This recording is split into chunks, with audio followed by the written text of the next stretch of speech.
Hey, how's it going, guys? Today I have a little Mimighoul deck profile for you guys. It's actually pretty interesting.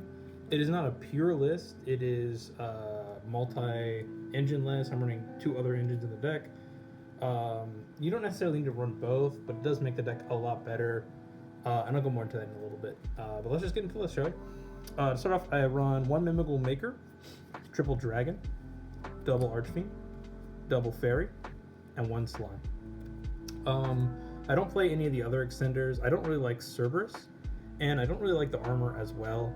I think in Pure you definitely play those cards, but in this variant that we're running, it just doesn't feel quite right. They're bricks most of the time. You just want a lot of Mimighouls that do things. Like, this is the best starter. This you basically have to always run because it's a really good interruption tool. These are always at 2, just so that on your follow-up you can extend a little bit further. Fairy is your extender, plus it's a really good effect to give to your opponent. And Slime. The nuts is when we activate Maker, which I'll get into Maker in a little bit. We want to choose Slime and Archfiend. And what this will do is, if we hit the 50-50, which is really stupid that Maker is 50-50, I'll get more into that later, is we give our opponent Slime face down and we summon Archfiend. This will flip up the Slime. The Slime gives us the effect to special summon any Mimighoul monster from our deck to the battlefield, and then we also get this card. So Maker can go from basically a +4, because off of that we'll either get Dragon or Maker to extend even further, or even Fairy just to have a decent card as well. Or if we give them this and we special summon the Slime, it feels really bad. But most of the time you have other ways to extend. This is why we're running so many engines, because if we do miss our 50-50, which it's very stupid that card's a 50-50, but whatever, then we have more ways to play. Alrighty, for our next main deck monsters, we just simply have triple Kashtira Unicorn and one Fenrir.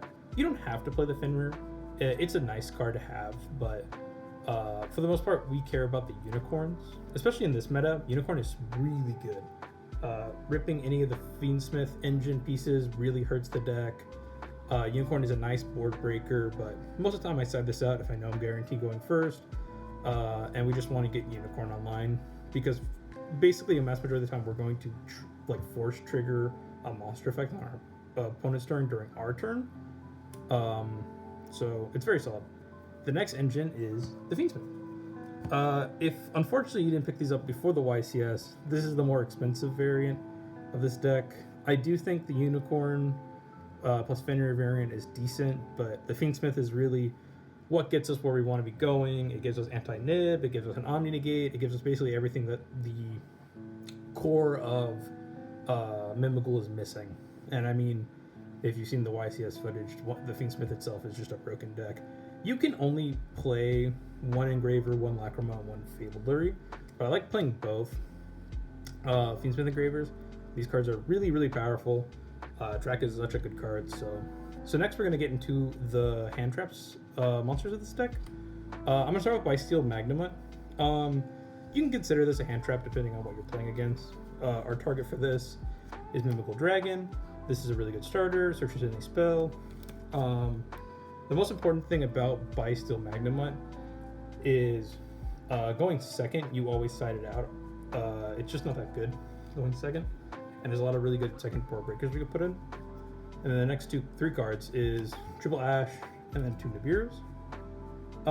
It really depends on what you're seeing at your locals for this hand trap slots.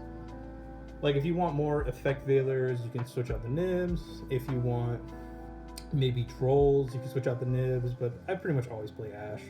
Next we have our one of spells. I'm playing the Called By.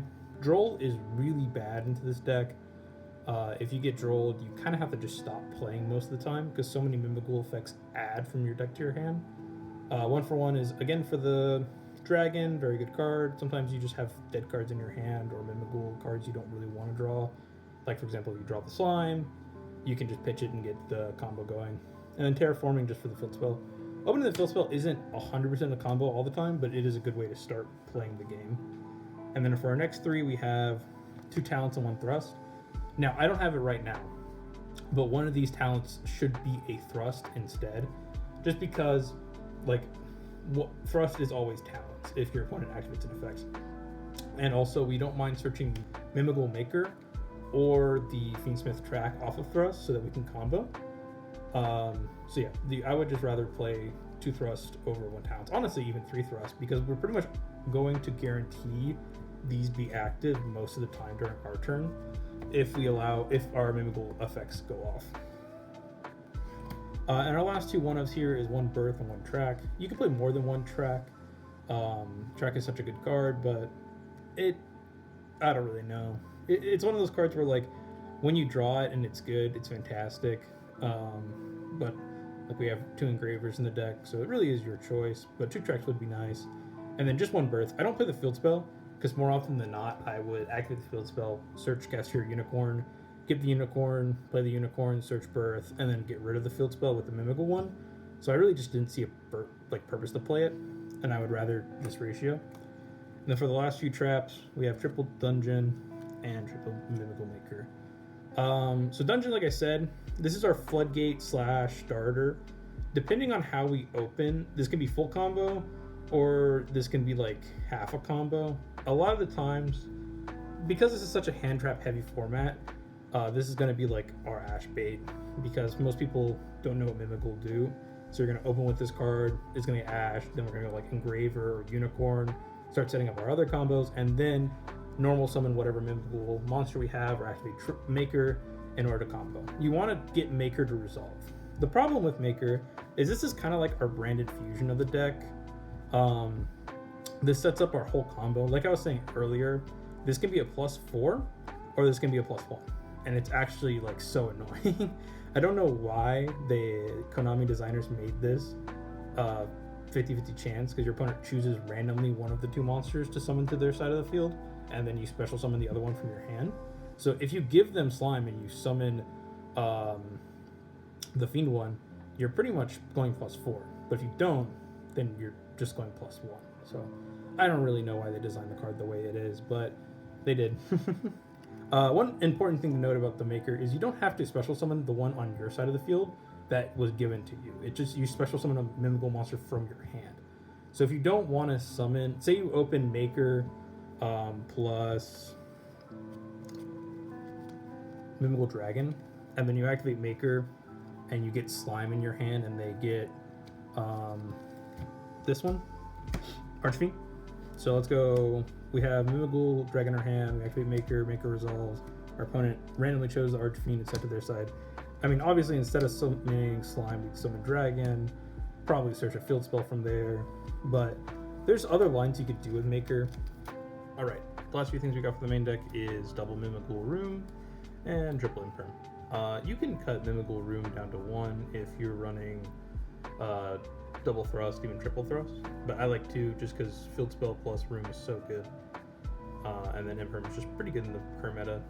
You can side it out for effect failures if you really want to. You can side it out for Jewels if you really want to, but that's up to your personal preference. All right, onto the extra deck. Okay, to start off, we have 2 fusion monsters, 1 Necro equipped and 1 Fiendsmith Engraver. Like I said previously, the Necro equipped is here for High Queen Way Caesar. All you gotta do is summon your Necro equipped, and then if you have an Engraver in the graveyard, you activate the effect, shuffle like Fiend monster, special summon itself out, and then overlay into the High King Way Caesar. And then if your opponent opens nothing, you can also summon Desiree in the same turn, but that very rarely happens. All we really care about is the anti-Nib. Alright, onto the Link monsters. So we have just the typical ratio. 1 Requiem, 1 Sequence, 1 Closed Moon. All really solid cards. If you don't know the combo yet, if you just take any 2 effect monsters, you can make Moon, which then goes into Requiem, which then summons out Lacrima, and then at some point you summon Sequence to make Desiree. For the rest of our links, we have just sort of a normal 1 SP, really great card, Board Breaker. 1 Relinquish. I really like the combo where you can link one of your link ones away, make Relinquish, steal an opponent's monster, then make SP to out another card. And then we have kind of a spicy play. We have 1 Dark, 1 Nightmare Phoenix, and Nightmare Unicorn, and 1 Code Talker. So in order to make Dark, there is no Darks in the deck. We have to go from the Relinquish Anima into the Dark, into the Unicorn, into the Code Talker. But it gives us a big monster, we have lights and darks to banish, and we can out a lot of our opponent's cards. Sometimes it is a little bit annoying to close the gap in this deck. A lot of the times you may not be able to kill your opponent the turn you get back to your turn. So this whole thing here lets us out a bunch of cards and lets us kill our opponents pretty easily. And to round out the last few cards, we have the XZs. We have 1 Throne and 2 Giant Mimighouls. You only really need 1 Throne. You're only really going to summon it once, and that's if your Maker combo doesn't work and you still want Throne. Then you just make Throne to get the Master. And it also is a bounce where you can tribute it and bounce an opponent's card, which is nice. And 2 Giant Mimighouls. This is your Omni Search, how you end your combo. It also pops cards going second and burns in time too. Like, this card does a lot for very little. And then we have 1 Zeus and 1 DD with King High Caesar, like I said earlier. Zeus comes up here and there. This is one of those cards where it's like, it's nice, but sometimes you don't want a Zeus. Sometimes you just want to access Code Talker to clear the board, but it's there. It's a very, like, when it comes up, it's very important to have it. Okay, last but not least, the side deck. Now, my side deck's a little, like, wonky at the moment. I don't have every single card I want for the side deck, but I'll give you a general gist of what the side deck typically looks like. To start off, we have 1 Chaos Angel. Very good card. You can make this with 1 Lacrima plus 1 Fiendsmith Engraver. Just pop a card on field, and it's unaffected. 3k beat stick. Sorry, 35k beat stick. Really good. 2 Effect Veilers. Veilers are pretty good in the current format. It's good into Ryziel, good into Malice to an extent. Malice is like 50-50. Their Effect Veiler is fantastic, where they have the trap and they're able to play. Another really good cards into Malice is triple Artifact Lance, and then 1 of the Artifact Traps. Fortunately, I don't have it yet, but I still wanted to show off this deck profile today. So, Lance is just anti-banish, and the trap goes and gets it, which is another great card to go and get with Thrust. For our last little bit of extra deck here, we have 2 Summoning Curses. This is one of those cards where if you're going first, I typically side this in. When you finish up the Mimighoul combo, you're typically giving your opponent 2 or 3 cards, and this card's just very annoying. Like, your opponent has to play through this card on their turn, then ripping 2 or 3 cards from their hand. I have a pretty lackluster board. Like, I have like a DD High King Caesar, or just some generic card that's like pretty decent, some form of a negate, and this card just stops them from playing completely. It's definitely one of those annoying floodgates to play around, but if you can get your opponent with it, you pretty much just win. And then for last, we have 1 Dark Ruler No More, 2 Droplets. Just really good going second cards. If you need a Dark Ruler No More, typically you play this like into Bell or something, and then Droplets are just really good in generic. Like, if you don't really know what you want to side in going second, you throw these in. And then for the traps, other than the Artifact Trap, we have double Evenly and 1 Dimensional Barrier. I'm honestly tempted to cut 1 Evenly for another Thrust, so have 1 extra Thrust in the side and then 2 in the main, just because that card's so good. And Thrust is basically any of these cards, so why not run it? But yeah, other than that, this deck is pretty solid. I've had some pretty good games with it. Mimighoul does have that thing. If your opponent opens 3 hand traps, sometimes you just lose. And unfortunately, this is kind of a hand trap meta. But a lot of the times, people don't know what the Mimighoul cards do, so you can kind of catch your opponent off guard. But yeah, if you want to pick up the pure variant, I would say at the very bare minimum, please put in the Kashtira deck. Because not only is the Kashtira cards just good, they're really good extenders, which is what this deck is missing. And honestly, ripping 1 card out of your opponent's deck, extra deck, can just sometimes win you the game. Like, I've had so many games where my opponent just ignores my Unicorn, and they're screwed. But yeah, if you guys enjoyed, like, comment, and subscribe. I'll see you.